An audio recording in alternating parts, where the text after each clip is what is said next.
I'm not a pilot. I've never been one. I've never flown a plane, in many planes, but I've been interested in them all my life. And you'll see why as we get on here. I don't want this to become a nuts and bolts type of lecture, because I know most of you are probably not interested in that stuff. So, but there are a few things you should know. For instance, I'll probably mention certain types of engines. Aircraft engines are often what they call radial, sort of like looking at the front of a sunflower. The petals sticking out of the cylinders, the thing is coming towards you. There was another type they used that's long gone called a rotary, which looked similar, except the cylinders whirled around. The propeller was hooked to the it was hooked to the crankcase. The crankshaft was bolted to the engine. A strange type of machine which is long gone, except in a few places like Rhinebeck out in New York, where they have some antique planes. They had some odd characteristics, but I guess for the time they worked, they were reliable, and it was to do with air cooling and smoothness, because the air frames of the planes were so weak that too much vibration, they literally fall apart in the air. So that, and then there was the inline, like the typical, most of your small cars now, just a bunch of cylinders in line, and then there's the B type. And there's, of course, always been a few oddballs along the way, too. Then something that's perhaps more basic is the monoplane and the biplane. So just a quick lesson. That's a monoplane. Mono, one. It's coming down the runway, straight at it. It's a stunt plane. Highly irregular. There's all of it. Populated air which just looks like he is. There's another one. It's probably the same plane. This fellow's local. He's a world-famous stunt flag. It's a biplane. Usually not upside down, but since most of the biplanes you see nowadays are stunt planes, you may see it upside down. There's another one. The wing walker is strictly optional, but that's an old process. It's been they're called Grumman Agcats. And you can see on the tail, they convert them to this sort of stuff, and they call them show cats. And there's a surprising number of them around. Anyway, let's get into the era we're dealing with. I'm not dealing much with modern or fairly modern airplanes, mostly the older stuff, but I occasionally will come to more modern. This was at Plum Island Airfield a couple of, I don't know, time goes so fast. It was probably more than a couple of years ago. Several years ago, and it's obviously not an original. It's a replica of one of the Wright's airplanes. Kind of strange. You should get closer to it, you'll see it's even stranger. And I don't think that's quite in focus, so if we can just take one more pause here. They're, well, they build them with what they had. Let's put it that way. They're, to get the first one right, well, maybe focus. Okay, I guess that's all set. Man, it seems to be so quiet here. Get a jacket. There's a little inline engine. I don't know what kind of engine. It's probably something out of a modern automobile. But held together, wire, and that's not probably the original kind of wire. That looks like regular twisted wire like they use for rigging a sailboat. In the old days, they used piano wire. That's what you find in a piano. It was tough, but it was also brittle, and it would break. Right where you had the joints, they had a special kind of joint that went around, and a ferrule on it, and you stuck it through and bent it over. I've seen some, but they would snap. Some planes would have double wires just for that reason. Added safety. And they're made of wood, usually spruce. Don't knock wood. The right kind of wood is extremely tough and also easy to work. Actually, pound for pound, stronger than most metal. It has the problem, of course, of rotting, which is not good in an airplane. But it's been used, it's still used in home builds and stuff like that. Something you should notice on here, which is I find really scary, but it was common practice. They're running it off this shaft, a couple of sprockets. It's chain, like you'd have on a bicycle, or probably more like a motorcycle chain. Okay, propeller either side. But look at this one. It's crossed. And that was to get the propellers to do this instead of going like this. You get more even thrust. They say never cross a chain. You can do belts. Yeah, but not chains. But they did it all the time. They ran it in tubes. They're supposed to go to grease and then through the tube. It's really scary. This is the gas tank. Right over your shoulder. If the it's more of the structure, really rugged, right? Amazing.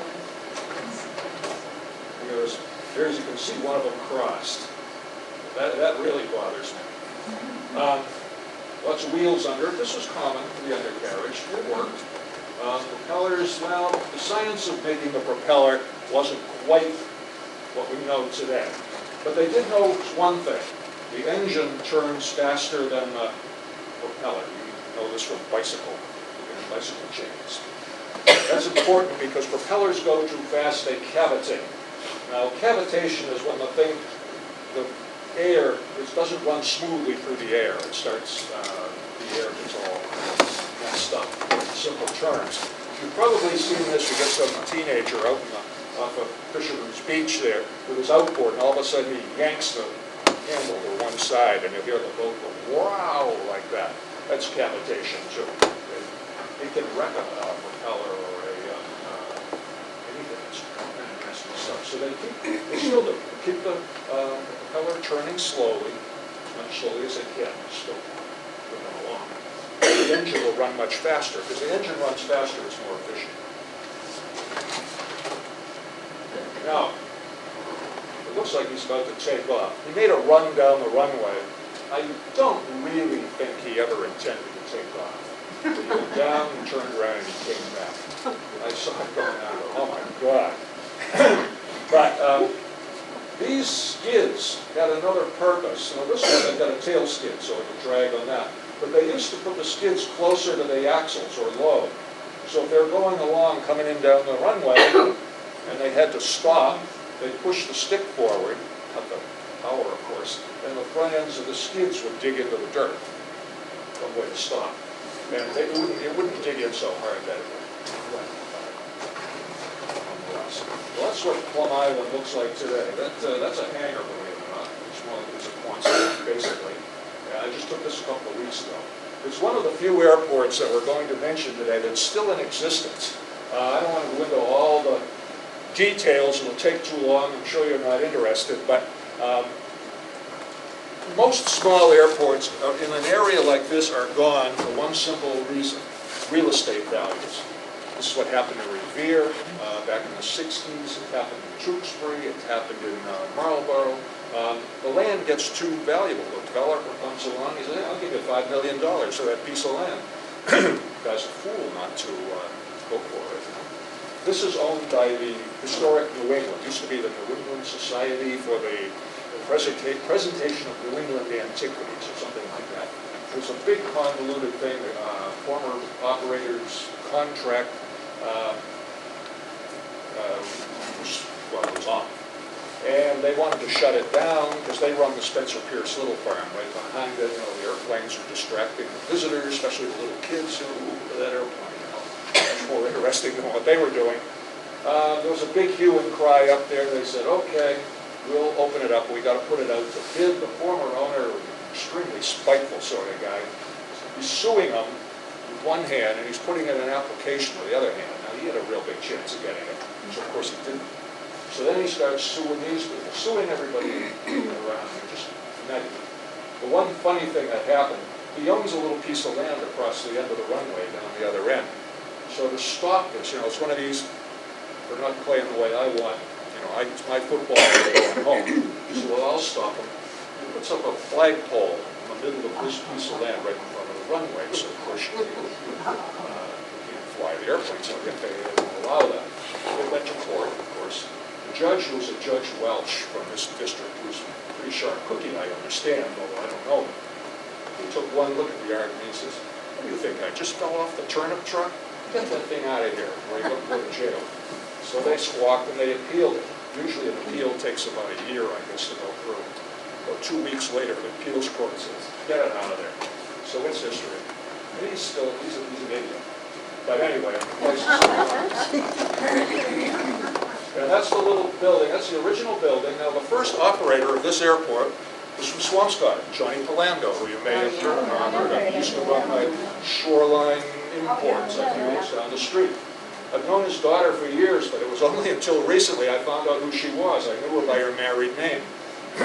One day, they were having a book signing. His wife wrote a book about him called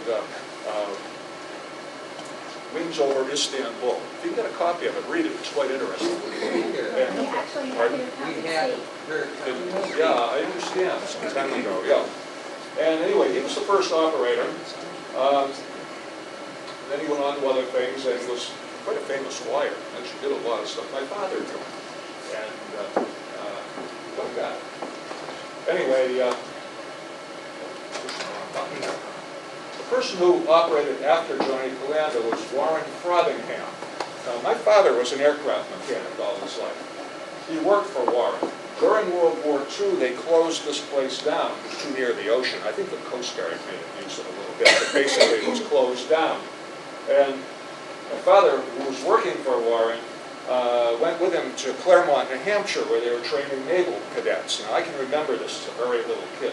They stayed in a hotel downtown, and every morning they'd march up. It was the coldest winter, 20 below zero all winter. One morning it was 42 below.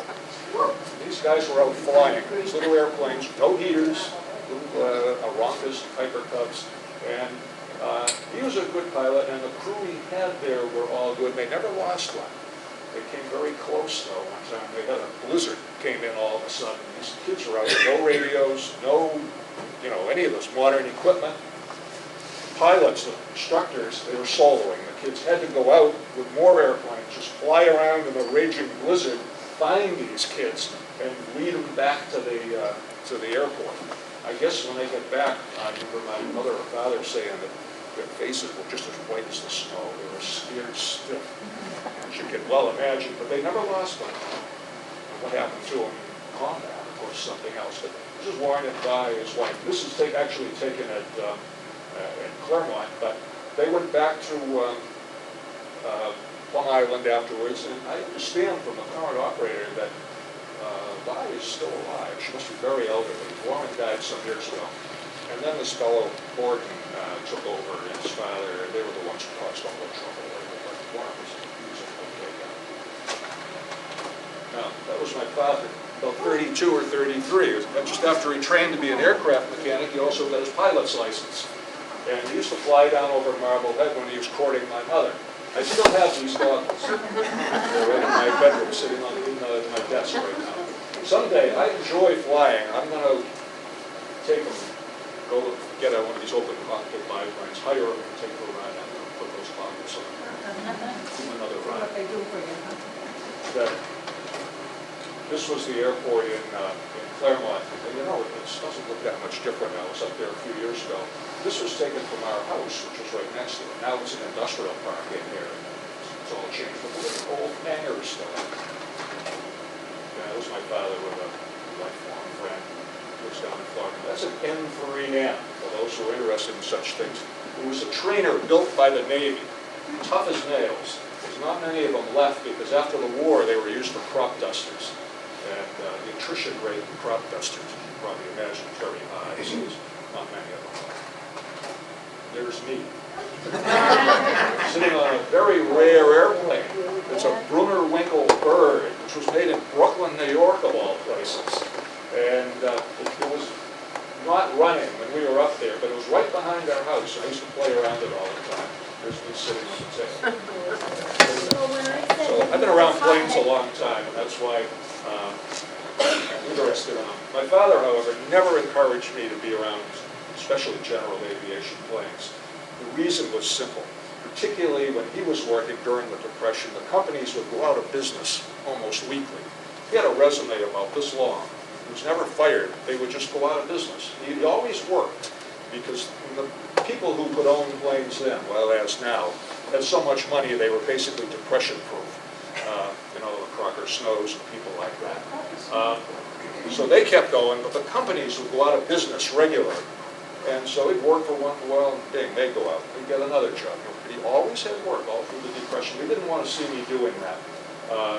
So he never encouraged me to be around airplanes. In fact, it was funny in later years, well, I kept his wish because I ended up being a school teacher for probably.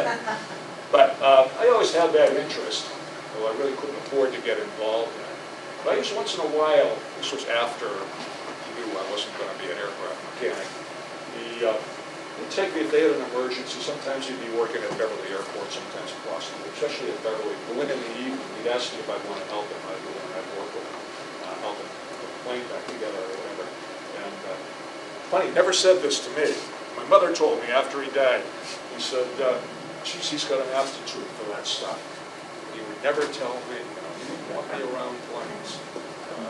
Not because of danger, but just, he had been through so much. He ended up with basically no retirement except Social Security because of it. He never stayed long enough to build up any kind of retirement plan. It wasn't good. It may still be that way. They still seem to go out of business for it. You don't have your license then? I don't fly, no, at all. I'd like to, but I can't afford it. There was another airport in Newburyport called Pleasant View. That's it now. It's in the Lord Timothy Dexter Industrial Park. If you want an interesting person from colonial times, read about Mr. Dexter. Obviously, it had nothing to do with airplanes. Going down Route 1, Newburyport Turnpike, we come to, excuse me, the Gumball House. Remember the green igloo that sits there? Get you closer to it. It's right in here. Actually, I don't think that's the Gumball. The Gumball is right up here. But anyway, it's tucked in there someplace, a little round place. And across the street is a cornfield. That used to be an airport. It was called the Dummer Airport, not because you were stupid to go there, but because Governor Dummer was right on the street. A friend of mine thinks that they may have owned the land. This was active right up until the 50s. It started before World War II, was shut down during the war, like all these places. It was active till then. Now, closer aerial view. There's a little creek, a swale right here. The hangar was down here someplace. So you get out of the hangar, you taxi across a little bridge, and up you go in that direction. The problem is you pile of trees up here. And more than one person, I guess, ended up in the trees. The Gumball House is right about in there someplace. Probably see it. That's long gone. Now over in Essex, there was an airport too. This is used to be called the Skyway. It was a bar, actually. Now it's the White Elephant. There's the White Elephant. Antiques and junk and what have you. And across the street, this is the little office they had. Probably the garage has been added too. It's pretty shacky. And out behind it, there was a field. And there was, I think there was a little bit of a hangar there too, which is gone.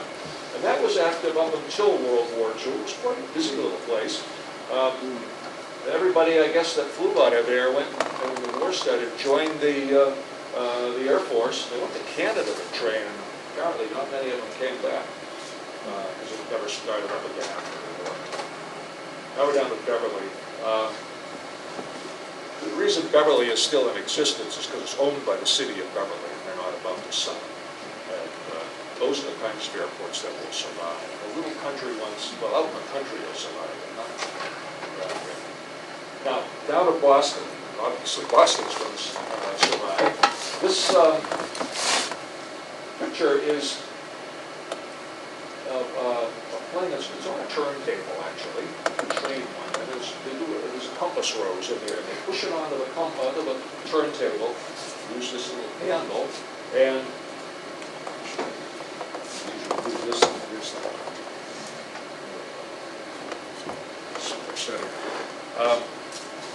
And it's got compass marks on it, and you look at the compass in the plane, because the compass, that magnetic compass is the only thing you had. You didn't have gyro compasses and stuff. This was owned by La Terrain Coffee out of Boston. It's a Balanca Airbus, and it has a history, a rather unfortunate history, but it's interesting. A while back we had a a lecturer here on lighthouses, and he mentioned, I think he mentioned the Flying Santa. Well, Edward Rose Snow grabs all the glory for being this Flying Santa, but he did not start it. It was a fellow named Bill Winkapaw, who my father knew quite well. In fact, that may be my father right there. I'm not sure. It looks like him the way he used to stand and everything. But anyway, was flying this, and they took a bunch of reporters out to photograph either the Queen Mary, I guess it was. And the Queen Mary, of course, is big, and those things are fast. People don't realize those ocean liners, they really move. And of course, being so massive, they have what they call wake turbulence. Behind them, the air is just very turbulent. We run into this with airliners. Many a small airplane has crashed because they've landed behind an airliner. They've come in, the airliner has landed, is off the runway, but the air is still going like this behind them. And the little airplane will come along and suddenly wham, they land on their back, and they stall, and they crash. A lot of people will be killed that way. They have to be very, very careful of it. They didn't really understand that stuff then. So this Bill Winkapaw flew, I suppose, at the request of the photographers behind the Queen, whatever it was, Mary, I think, and caught in the wake turbulence into the water they went. One of the photographers was drowned. The rest of them survived. But he was a good pilot. You know, it was just one of those things they didn't understand. My father talked to him afterwards, obviously, because I had no idea, absolutely no idea, you know, what he was getting into. He just flew into something that just blindsided. And it wasn't the airplane's fault. The Lancas were good airplanes. But one of those things. This is as a local connection. This plane is called the Cape Cod. It's Cape Cod. This was two fellows, one Johnny Philando again, and Russell Boardman from somewhere around here, flew it to Turkey, from New York to Turkey. This is the plane, and wings over Istanbul. There's the wings. It was a Balanca, made by Giuseppe Balanca, who was originally from Italy, over here, and was a very successful airplane builder in those days. They were largely made of wood. Fortunately for Giuseppe, he stuck to wood after everybody else went to metal. And while wood actually wasn't a bad thing to make airplanes out of, it didn't have the durability. You know, the plane is sitting there and stuff. They were subject to rot. This plane had been cracked up. Like a fire, I guess. It had been repaired, and Johnny Philando and Russell Boardman flew it over, and then, I guess, flew it back. I don't know, unless it was shipped back. Russell Boardman was later killed in a racing plane, a GB, which was, it looked like a beer barrel with a little set of stubby wings and little stubby elevators and stuff on it. It was apparently very dangerous to fly. It was all motor, and something happened in it, literally. But he was a good pilot. He has since made a replica of one, and it's scary. They haven't had any trouble with it yet. But interestingly, the people who owned the house that we rented in Claremont were Granvilles. Their name was Spooner, but the wife was a Granville, and Granville was GB. Granville brothers were the ones that made the racing planes. It's funny how these little things all kind of come together like that. And just intercity airlines, just an ad out of Boston. My father worked for them too one time. And two, at the time, very famous aviators, Nancy Love, right here, who ran with her husband and did a lot with aviation, and Jacqueline Cochran. They'd actually written a book about her recently, who set all kinds of records right up into the jet age. A real women's liver, I guess. Well, probably not. People like that don't have to play that game. They just love to do it. A fantastic aviator. I haven't read the book. I would like to. The airplane is a Stinson. That's the Stinson. This is a stagger wing Beechcraft. A really nice airplane. It was also built after the war. Now, here's your first woman aviator, Baroness Raymond de la Roche. Flew a biplane in 1909. Unfortunately, the teams she crashed and were killed too. Which I might well, it's on my mind. These early flyers, particularly in the United States, were often barnstormers.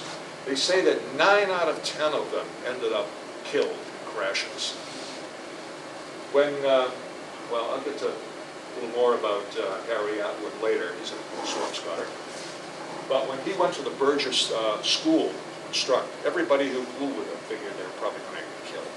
But they still did it. Now we're down to Swampscott. Now this is the Naval Air Station, more recent years. They flew down there. In fact, Burgess flew down there. Doug did his first flying down there. Burgess and Mile ahead. And in 1912, this woman, Harriet Quimby, who flew first in 1911, I think, 1910, 1911. She was an actress, she was a model, she was a world traveler, adventurer in many different ways, obviously had a few bucks, but car is not a cheap. And also kind of a glamour girl. She didn't go all dressing up in old overalls like other people when they were flying.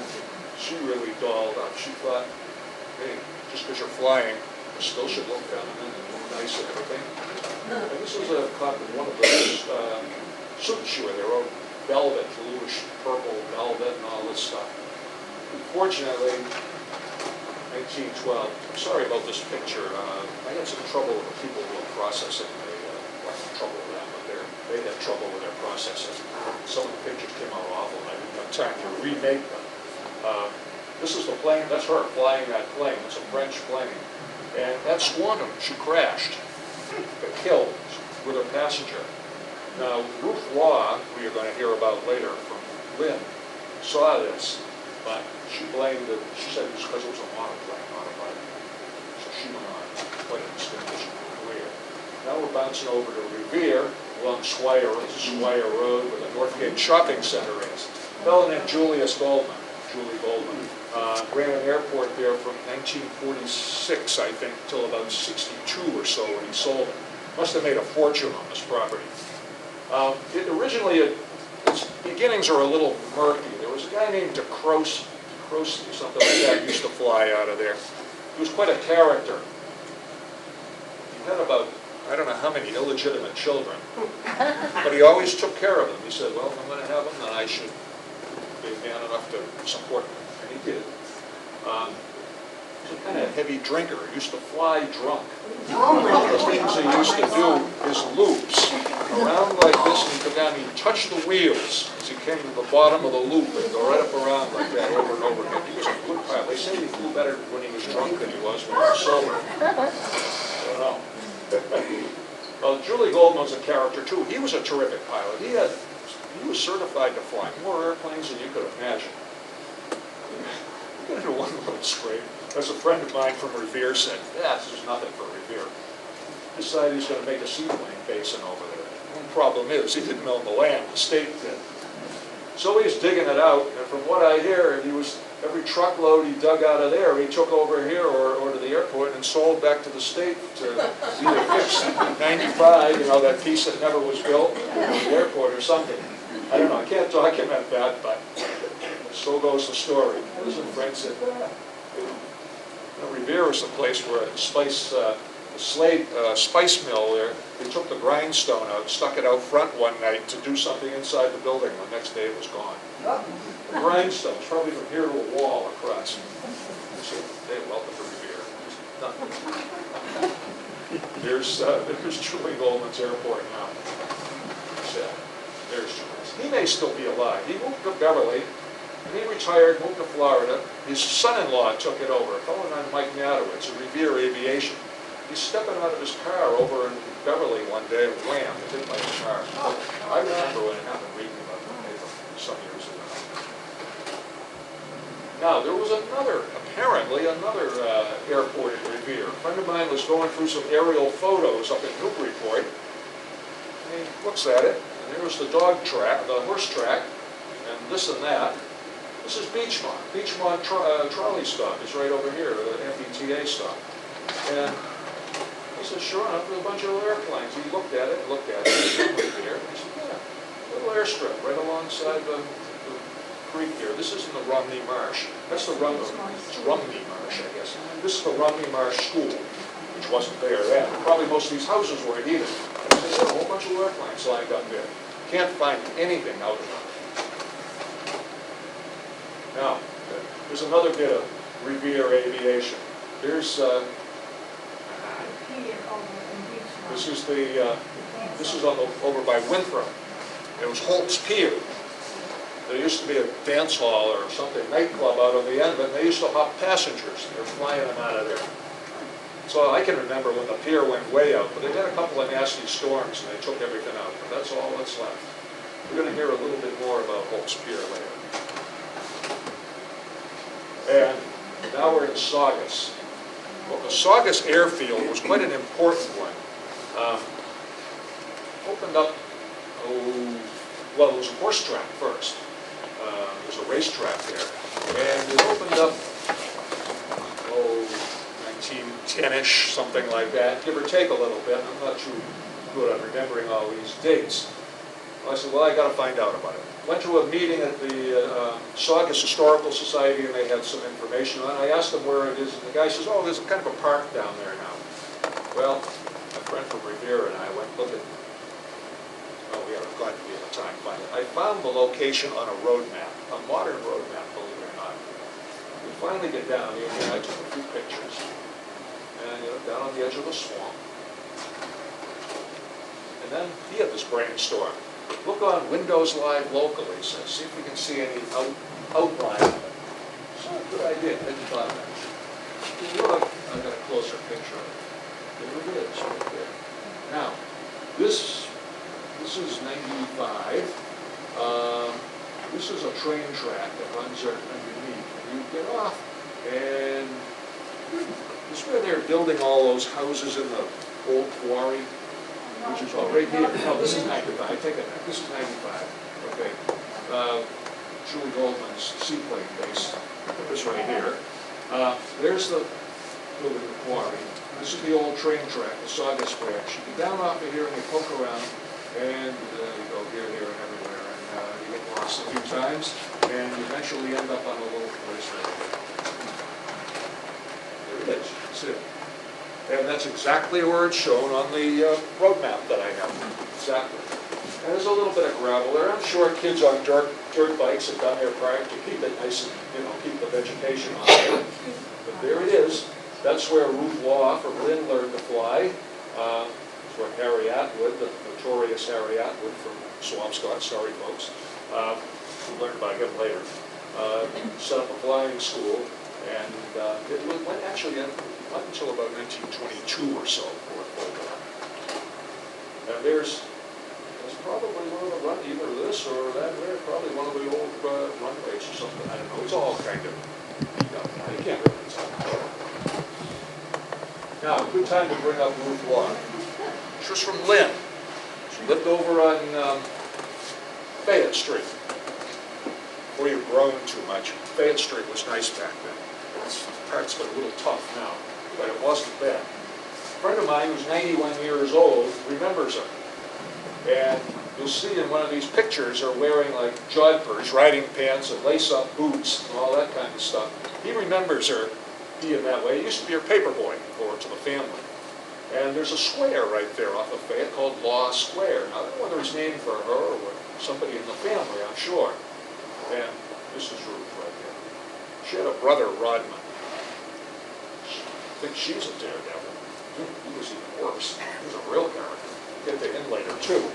Anyway, I don't know what this is. But that's a right on the left. She learned how to fly over to this flying school at Saugus and was extremely good at it. She was a terrific pilot. And she set records. She went from, oh God, where did they all go? I can't remember now.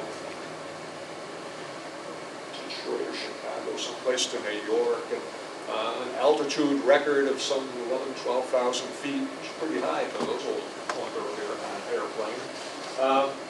Anyway, here we are with one of these chain drive specials again. the gas tank sitting over your shoulder, the motor behind you. Actually, this motor I think is beside it. That was a big safety innovation, by the way. We went to a motor alongside you. Planes were pretty flimsy. You'd come in and crash, the airplane would, the motor would rip off its mounts and squash you. Not good. So the better was alongside you, whistled by your shoulder. Of course, gasoline tank smashing right over your shoulder wasn't so great either. And then you had to worry about the radiator. These were mostly water cooled. The radiator blew, you could scald it. Sure was fun flying in those days. Here's those skids that push the stick forward and did you in. Now these are right controls. You know, probably you're familiar now, you have a stick or a wheel, push it forward, the elevator makes the elevators work. Go forward, it goes down, pull it back, it goes up. Turn it left and right, and the ailerons work on the wings, make it go like that. Well, it wasn't so simple back then. That's called the Deperdussin system, which came along towards the end of World War I.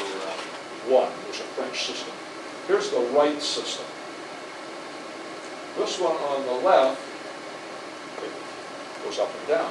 No foot pedals. Up and down, okay? This one on the right, if you push it forward, it warps the wings and go this way.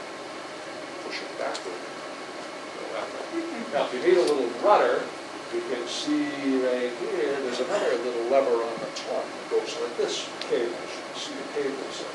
And then there's the rudder, helps you around the corner. Not very intuitive. Then there was a Curtis system that was somewhat different enough so that if you got mixed up between the two while you're flying, you were in big trouble. The right system was very poor. And to mention something else about the rights, give them all due credit. They made airplanes, they flew, right? You can't knock that. They built a wind tunnel that was within a few percentage points as efficient as a modern wind tunnel. Not bad for 1902, 1903. But, as many people said, including Harry Atwood, once they invented the airplane, they didn't know what to do with it. And one thing they did do is they said, well, we invented this stuff, by God, we're going to defend it. And they were the most suit-crazy people. Everything, anything. They tried to interfere. If you didn't pay them a royalty, they had you in court. So one of the big problems was, how do you steer the plane? Well, of course, we use ailerons now on the wings. They used wing warping. They bent the trailing edge of the wings in the rear. Well, along came Glenn Curtis, and he developed the modern aileron. So they sued him. They took it to some court, and apparently the judge hardly knew an airplane from a boat. And he said, oh, that's all the same thing. So he wouldn't let, he had to pay the rights royalties. So they get into all kinds of ways to get around this pattern. Finally, around World War I, it really set aviation back a lot. People were wasting time trying to get around these patents. Sometime around World War I, the government bought the rights of all their patents. And then they leased it out at a very nominal fee. Because we were way behind everybody. By the time of World War I, we had no combat aircraft that were suitable for going against the enemy. We had to use English and French planes, build them under licenses. It was a serious problem. Anyway, back to Ruth Law. Here's a little bit later, publicity here. She set all these records, and then she must have been quite a character, very headstrong. She was the sort of person that you said, you can't do that. She'd say, yes, I can. She'd do it. Somebody said, you can't loop an airplane. Oh, yes, I can. So she looped the airplane. And she used to do it all the time. World War I came along. She wanted to join the Army Air Force. Go fight the Germans. They said, I don't think so. Which really enraged her. She was very bitter about it. She wrote articles about it. But they did say, well, you can wear a uniform, military uniform, but no insignia, and you can help with recruiting. So she had no other choice, so she did that. But she really wanted to get out there and shoot it up with the enemy. After the war, she started Ruth Law's Flying Circus. And I suppose the name came after, what was his name, Baron von Richthofen's Flying Circus. And they were barnstorming around shows. At one time, she was earning about $9,000 a week. Of course, that's gross profit, not net profit. Here she is with her lace-up boots and stuff, and actually that I think is a uniform.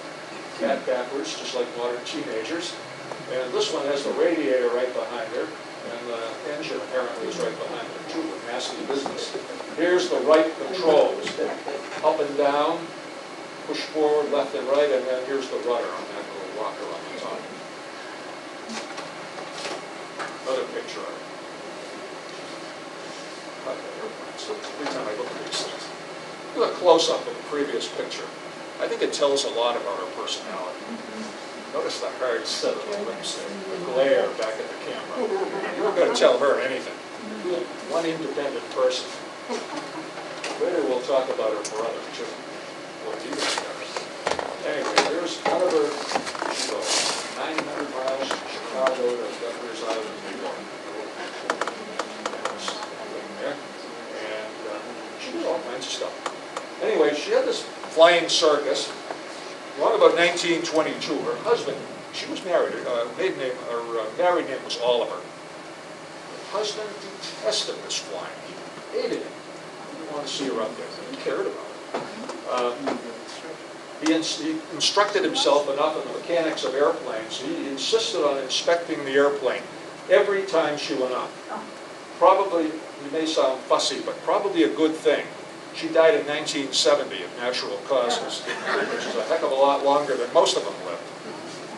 But in 1922, apparently he just said, that's it, I've just had it. I guess he was a nervous wreck. And he, I guess, put the stop to her, sent out a notice. She was very famous. And he just sent out a, like a press release, that's it. And she went along with it. She said, well, I want to settle down, have children, this and that. I'm sure they did have children, but anyway, she still remained active as a speaker and stuff in aviation, but that was the end of her barnstorming days. But again, probably was a good thing. There were two other women in her flying circus. They used to do loops, they'd fly through fireworks, all kinds of stuff like that. One of them got killed, and that shook her up a lot. So that may have helped the fact that, husband said enough. Buzzing along. There's a fellow who was hopping passengers at Plum Island a couple of years ago. He was a biplane. Underneath it, he had rides with big letters across the bottom. Yellow wing with black letters. It reminds me of that. Now, Lynn never had an airport. They came close. This was along the Lynway. And there were big plans for it. They were going to do this and that. They flew some airplanes out in a grass field. I think it was down near the Saugus River end. Somebody took off from there and landed in the mud. They thought that, two guys, they thought they were killed, but they went down there and they were fine. They were walking back off the bank. But it was going to be a big operation, and it never happened. But while they were doing the flying, it was $5 a ride. It certainly attracted a lot of attention. Because airplanes were unusual. You just didn't see them. You look up, everyone would look up and over. Now we get to Manhattan. Well, a pretty hilly little place, full of trees, versus a modern picture. No airport over there, but yes, there was, sort of. The golf links, which are still there. And this seemed to be the home away from home for Harry Atwood, our Swampscott friend. Also, of course, the beach. And we'll hear later about Roscoe Timpson of Swampscott and Lynn, and Nelson Albright of Swampscott, out of there. But anyway, I got this from the Manhattan Historical Society. It really cracked me up. Some guy from someplace, 1965, around there. He said, well, we need another airport. We're going to take Manhattan, we're going to blast off all the high spots and fill it around there. We're going to make an airport, put a bridge across Lynn Harbor, hopefully a drawbridge. Needless to say, this did not go over too well with the citizens of Manhattan. Boy, did it not go over. I could see them fortifying the causeway and arming themselves. The only thing you wonder, was the guy just, was it all just tongue-in-cheek, or whether did he really mean it? I don't know. But they weren't taking any chances. They weren't going to have any of that stuff. This is another project. I don't know what happened to this eventually. There was a big airplane. It looks like it must have been at one of the boat yards, judging from that large building behind it. And it was going to be a big plane. It was not a dirigible, according to the article that came with it. I don't know. I don't think it literally ever got off the ground. I'm not sure. And Holt's Pier. Well, they had a legitimate gripe here. The guy from Holt's Pier, my parents told me, I don't remember them flying from there. They had a little seaplane. They take off right across the water, take about one loop around and come back. Well, you know where the loop went, right over Nahat. That's about all you got for a ride. Well, if you lived in Nahat, they were probably flying somebody out of there every 10 minutes. You'd get enough of it too. I like your solution though. But I don't know what they did about that. I think they were flying there maybe after World War II for a while, but I'm not sure. But it could get annoying. I mean, even as an airplane lover, you know, something going over your head after a while, and they never got up very high, so it wasn't like a, you know, something way up.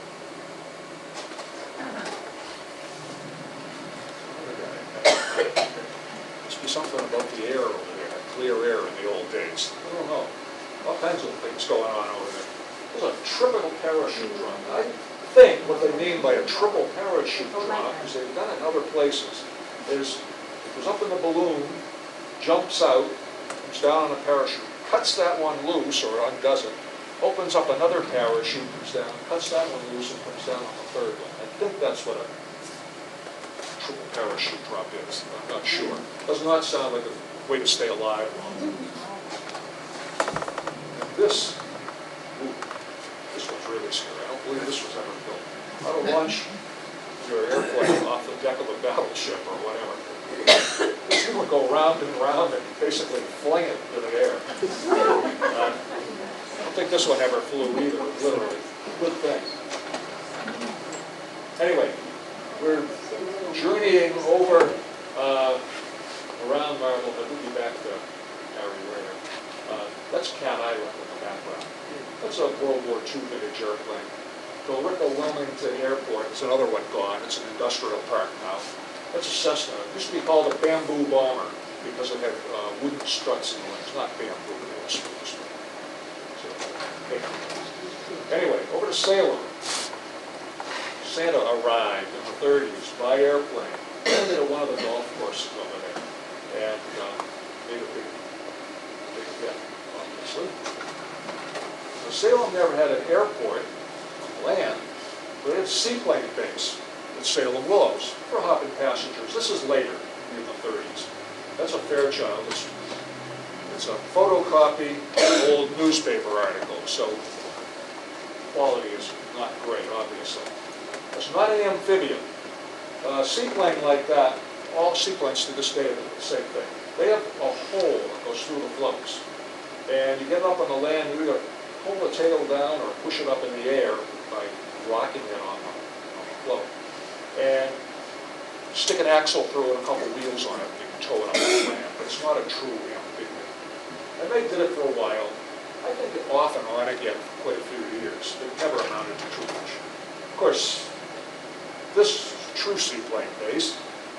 The first seaplane base the Coast Guard had in this area was at 10-Pound Island in Gloucester Harbor. But it was too small. So they moved to Salem, I guess in the early 30s. And this is still here. One of these buildings is here. The rest of them are. This ramp is here. This one I think has been torn up. I went over there once recently. A friend keeps his boat on a trailer. He said, let's go for a ride out to Misery Island. Oh, okay. I'll meet you over there. Well, he comes in, he's got a great big pickup truck, he's got a 23-foot boat on a 2-axle trailer. He gets in for $5. He can spend the whole day there. I show up in my little van, the guy says, $15 to park. Whoa, never again. Come over to my house and pick me up first. The reason for that is, I think, state money in all this. The state says, hey, you can't do that. You got to charge a low rate. But I see I didn't have a boat, so I should have put a canoe on the roof. So I was just a person off the street, so give it to you. I say, Just some shots of the old Coast Guard hangar. I don't know that kind of plane. It's not a PBY, which I thought it had been original. These things, I remember, notice this thing, the next picture it's built. It's a PBM. They flew well after World War II. I remember they'd go down the harbor, and take off over the lead mills, and then up over Lakes Hill. We were over that way, particularly on Lakes Hill, as little kids fooling around. You can still see the water streaming off the bottom, almost looking like The Jada one. that's a radar thing on that one, yeah. Here's the building, how it's built. Then they went to, well, that was during World War II, some sort of a bomber, a small bomber. I'm not sure if that's a real amphibian or not. This is, I think those things stuck in, just to pull it up on the shore. Anyway, used to run an albatross. They had one nasty accident over there, because they were having like an air show or a public day, and they had JATO jets. They're like a rocket on each side of a plane. They took off and one ignited and one didn't. The plane just went like that right in the water. They lost at least one air crewman, maybe more. It's kind of nasty. That's a true amphibian. These go right up there. These used to land over to Beverly Airport. In fact, the old hangar with the round top roof is the old Coast Guard hangar. Another guy, Albert J. Downs from Salem. Obviously his naval picture. Now, this is, I realize, a terrible picture. It's called a Stable Air. It's a plane he designed and built, and he was going to market these. There's a slightly better picture, and I'm not sure it's the same airplane. It looks a little different, but it's basically the same. This thing, you couldn't stall it, you couldn't do this, you couldn't do that with it, but it was very safe, according to Albert. He had worked with Roscoe Timson, millionaire, Swampscott and Lynn, earlier on. What's rather interesting is he had the thing up in someplace in New Hampshire there, I can tell you where, around Portsmouth somewhere. He took off and the plane had some real engine problems. The engine started coming apart. So they landed, everybody was okay. He says, sabotage. Well, I read the article and it told the type of engine. It was an engine I'm sure you've never heard of called a Zeekley. It's a radial, has one cylinder up and two down like that. My father told me about it. They were horrible. They had a nasty habit of blowing the cylinders off while you were in flight. They would snap around the base and gone. Or they would pull the bolts out. When I read that, this is that was Zeekley, and I'll bet you that's what happened to it. It was so bad that eventually the CAA, which became the FAA, made anyone who had one, we put out what they call an AD, an airworthiness directive. You had to wrap a cable around all three cylinders and crank it up with a turnbuckle, or you weren't allowed to fly it. That would keep the cylinders on the engine. So then he moved it someplace else, and I guess people thought it was at Beverly, and somebody shot a bunch of holes in the side of the hangar with a high-powered rifle. Oh, they're out to get me. Except the plane was at another airfield. Well, if you think about, well, maybe they were, I don't know. But, Beverly Airport, there weren't any people around in those days. And there were a lot of hunters in there. And there was probably some guy who had a bad day hunting deer and didn't get one. And, well, there's a nice hangar. Let's push a bunch of holes in the side of the hangar. Probably had nothing to do with this. Who knows? A little closer to home. I don't live very far from here in Marble. Just over by the golf course. 1932, this fellow named Lawrence was flying along with a student pilot, and he had ice in his carburetor. Decided to land. He knew the area somewhat, so he landed next to the old pumping station. Remember on Loring Avenue? Yeah. And he couldn't do it now, but he landed there, melted the ice out of the carburetor and all that, got the thing going. Couldn't take off there, there wasn't enough room. So he's folding the wing back here. The wings would fold back. And the foreman or whatever, the boss of the pumping station, took his car. It was probably a touring car. They took I guess they took the tail, hooked it over the seat or something, I don't know, towed it over to Tedesco, put it back together, and on his way. Kind of cool. But that's as close, I guess, as Salem ever got to a landing field. Then they had another one, a mail plane came in. They used to have a seaplane on the liner Bremen, which German plane. And then I guess they would come into New York, or no, Boston, I guess, with a seaplane over the side, put mail bags in it, and drop them off up and down the coast. Well, the guy got lost, and he landed in Salem Harbor. There's some kid over by the park, Forest River Park, swimming. His seaplane comes taxiing up to him, just, hey, where am I, anyway? Oh, you gotta be over there, go that way. Oh, okay, thanks. Things were a little more casual in those days. This is where pumping station was, of course it's all gone now. And trees have grown up, but that's where it happened. Now over to Marblehead. Actually, of all the aviation areas around here, you wouldn't know it now, Marblehead was the most significant of the time because of the Burgess factory. During World War I, they actually employed over 300 people there. They were building all kinds of planes. This is W. Starling Burgess. His father was a yacht designer. He flunked out of college. No, he didn't actually flunk out. He just never bothered to graduate. He finished his last year and decided he had better things to do. Very brilliant, typical genius, poor businessman, brilliant designer. He had a yacht yard in Marblehead right behind the electric light company, where the power station is downtown. And he was building yachts. He got interested in aviation, built a plane, and went to one of the first Harvard aeronautical meets, probably about 1908 or so. I'm not that great on remembering all these dates. Well, one of the Wrights was there. He never flew the plane, but the workmanship was so great. Beautiful workmanship. Of course, he had a skilled crew there, wood and metal workers, because they were building yachts for millionaires. He was so impressed that Starling Burgess became the first licensee of a Wright patent.